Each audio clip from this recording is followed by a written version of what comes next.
Assalamualaikum warahmatullahi wabarakatuh.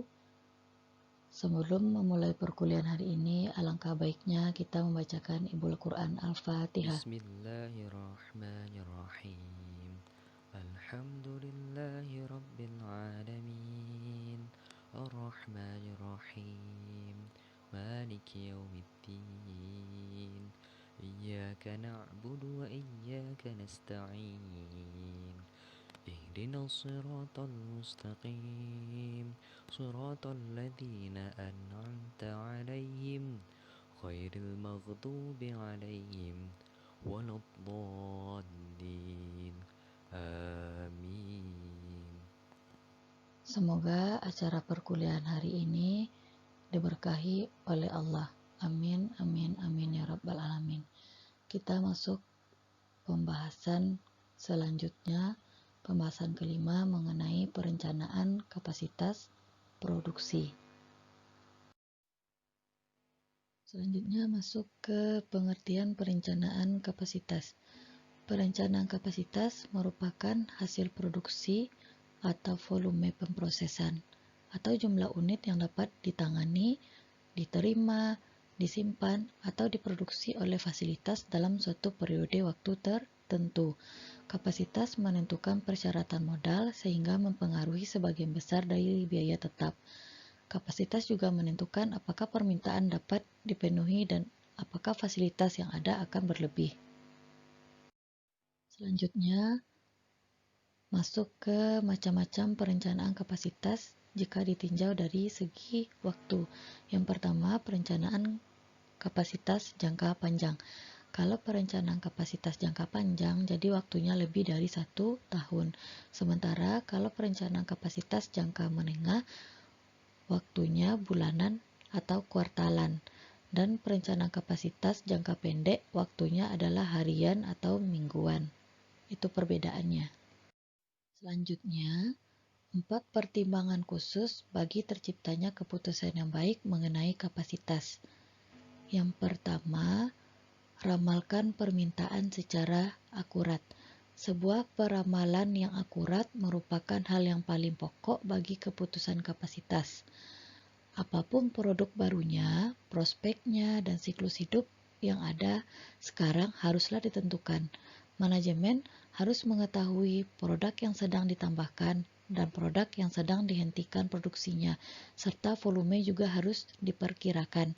Yang kedua, memahami teknologi dan peningkatan kapasitas. Setelah volume ditentukan, keputusan teknologinya dapat dipandu dengan analisis biaya, kebutuhan SDM, kualitas, dan kehandalan. Yang ketiga, temukan tingkat operasi yang optimal. Teknologi dan peningkatan kapasitas dapat menentukan ukuran optimal sebuah fasilitas. Kemudian, yang keempat, dibuat untuk perubahan. Dalam dunia yang cepat berubah, perubahan tidak dapat diabaikan. Bangunan dan peralatan dapat dirancang sehingga siap menerima perubahan untuk mengakomodasi perubahan produk, bauran produk, dan proses di masa yang akan datang. Selanjutnya, mengelola permintaan.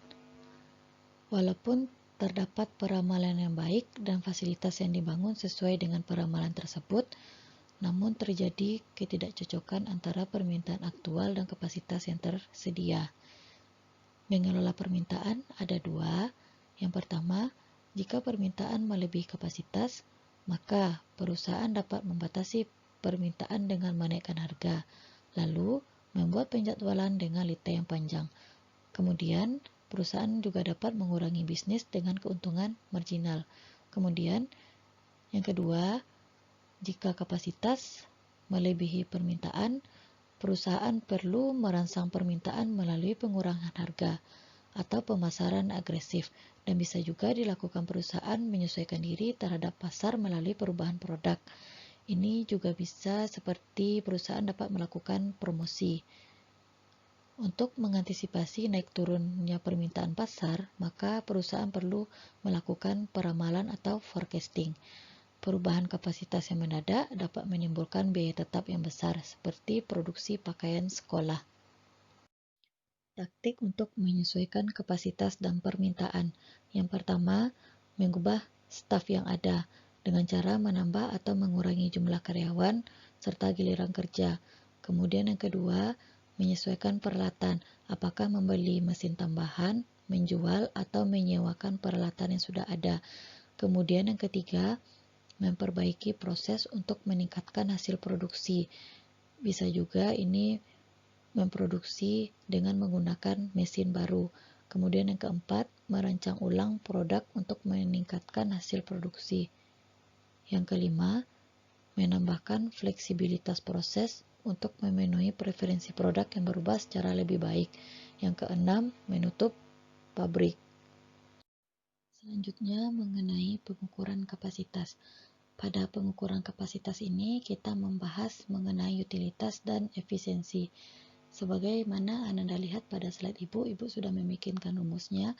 Utilitas sama dengan output dibagi kapasitas desain. Persen ini maksudnya dikali 100 dalam bentuk persen.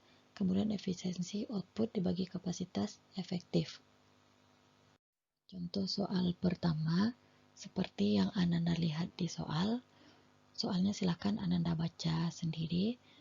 Nanti yang perlu kita cari ada dua, yaitu utilitas dan efisiensi. Kita cari dulu utilitas terlebih dahulu. Utilitas output dibagi kapasitas desain. Output udah diketahui di soal. Berapa outputnya? 148.000. Bukan, Ananda jangan fokus ke sini. Jadi outputnya 148.000 dibagi kapasitas desain. Kapasitas desainnya berapa di soal? Nah, belum diketahui di soal. Jadi kapasitas desain inilah yang akan kita cari. Kalau kapasitas efektifnya berapa? Udah diketahui di soal nih, kapasitas efektif. Jadi kita cari lagi kapasitas desain. Cara mencari kapasitas desain yang belum diketahui di soal kan tinggal yang ini. Ya kan? Nah, masukkan yang ini. 7 dikali 3 dikali 8 dikali 1200. Dapatnya 201.600. Lalu pindahkan dia ke sini. Pindahkan ke sini. Jadi 148 outputnya tetap 148.000 dibagi 201.600 sama dengan 73,4%. Kemudian kita cari lagi efisiensi. Efisiensi output dibagi kapasitas efektif. Outputnya 148.000 dibagi kapasitas efektifnya udah diketahui di soal 175.000. Jadi 84,6%. Kita masuk contoh soal kedua. Untuk contoh soal kedua, silakan Ananda baca dan Ananda pahami soalnya. Nanti yang perlu kita cari itu tentukan cara produksi yang paling efisien. Nanti caranya kita mencari ada 4 alternatif. Karena apa? Karena dia ada 4 kolom di sini.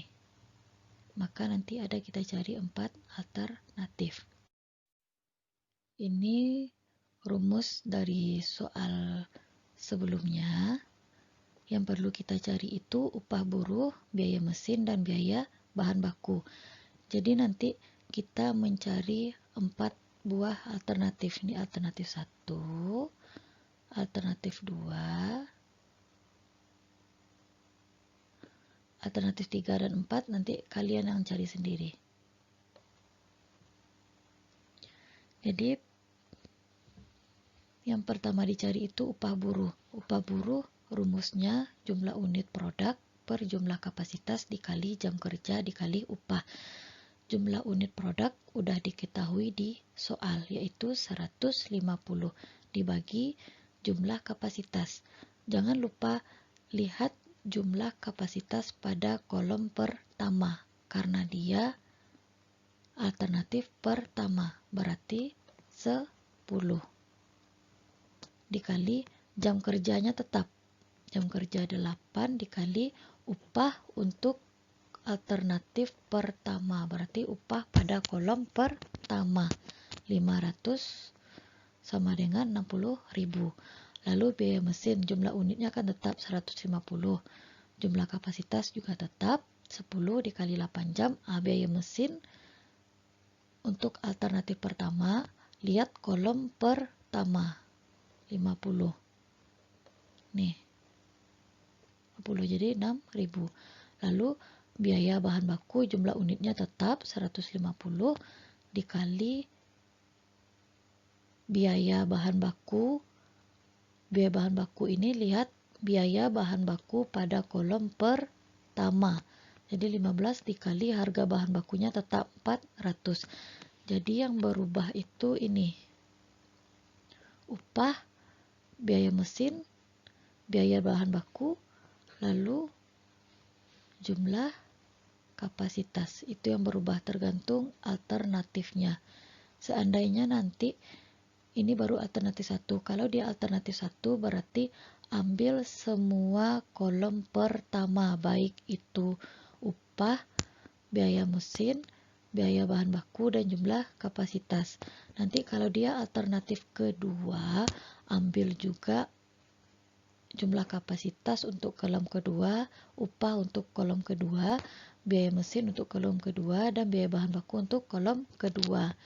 Lalu kita cari alternatif kedua, upah buruh, jumlah unitnya tetap 150 dibagi, lihat lagi lihat lagi jumlah kapasitas. Lihat lagi jumlah kapasitas. Lihat lagi jumlah kapasitas untuk alternatif kedua, berarti dia berada pada kolom kedua, yaitu 25 dikali 8 jam, jamnya tetap, dikali lihat lagi upah untuk alternatif 2, berarti upah yang berada pada kolom kedua 400. Ini 19.200. Kemudian biaya mesin, jumlah unitnya tetap 150 dibagi jumlah kapasitas sudah tahu tadi 25 dikali jam kerjanya tetap dikali biaya mesin, karena dia alternatif kedua berarti biaya mesin pada kolom kedua berarti berganti menjadi 200 sama dengan 9.600. Kemudian biaya bahan baku, jumlah unitnya tetap 150 dikali biaya bahan baku, lihat kolom kedua karena dia alternatif kedua, 14 kilo dikali harga bahan bakunya tetap 400, jadi 840.000. Jumlahkan dia nih, ini dijumlahkan, ini juga dijumlahkan, nanti jumlahkan semua alternatif.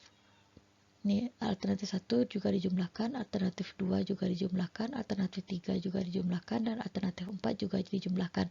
Nanti dari keempat alternatif ini, pilih satu alternatif yang paling menguntungkan. Cara memilih alternatif yang paling menguntungkan itu lihat dari biaya yang paling kecil, biaya yang paling dikeluarkannya yang paling kecil.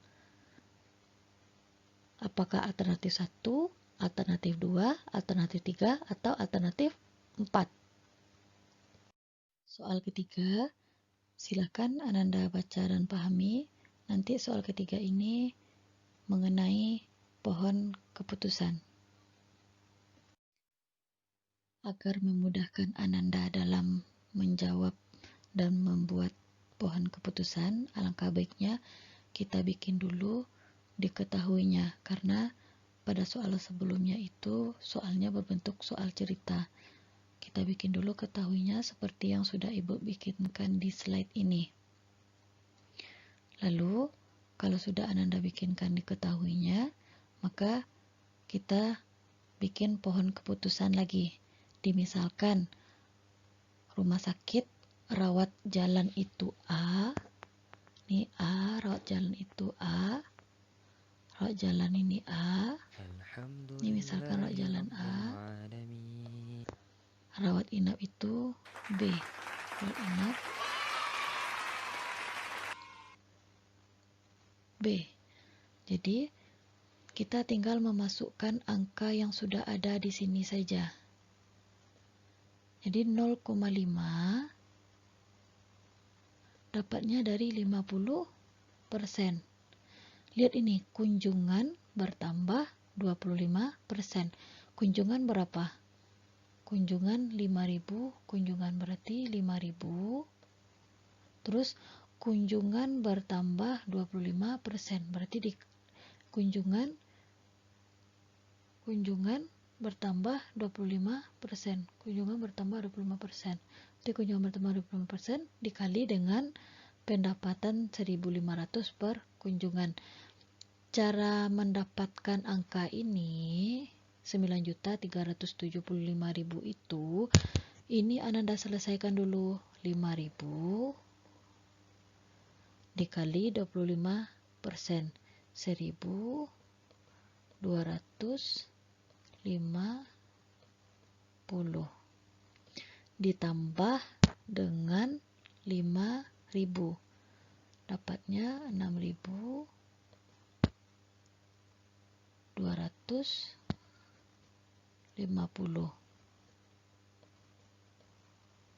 baru dikali 1.500, nanti dapat hasilnya 9.375. Begitu juga dengan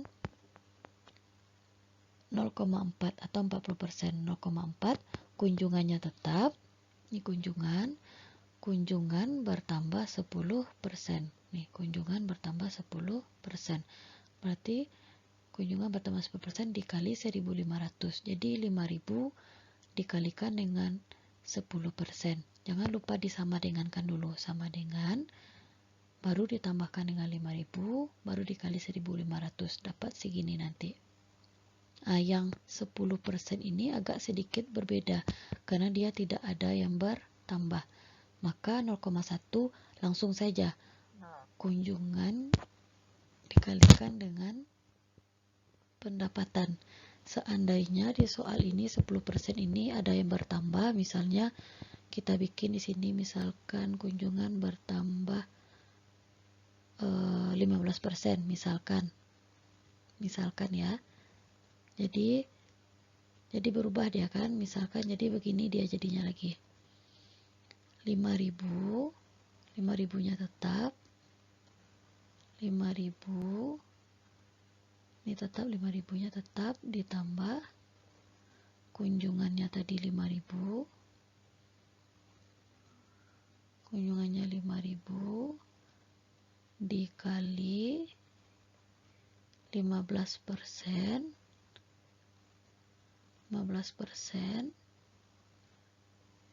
dikali dengan pendapatannya 1.500. Itu kalau di soalnya kunjungan bertambah, tapi karena dia tidak bertambah maka ini tidak dipakai. Ini tidak dipakai karena dia tidak bertambah. Maka langsung saja dapat 7.500. Dan rawat inap, perhatikan rawat inap. Nih rawat inap 0,9 kan? 0,9, 90% kan 0,9. Jadi 0,9 10 dikali dengan pendapatannya 1.600.000, dapat 16 juta. Dan ini untuk ini silakan Ananda pahami tahapan selanjutnya. Nanti baru Ananda tentukan, Ananda bikin kesimpulan mana yang kita pilih.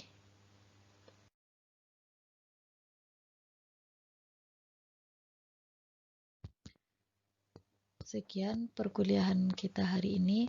Marilah kita mengucapkan hamdalah. Alhamdulillahirabbil alamin. Terima kasih. Assalamualaikum warahmatullahi wabarakatuh.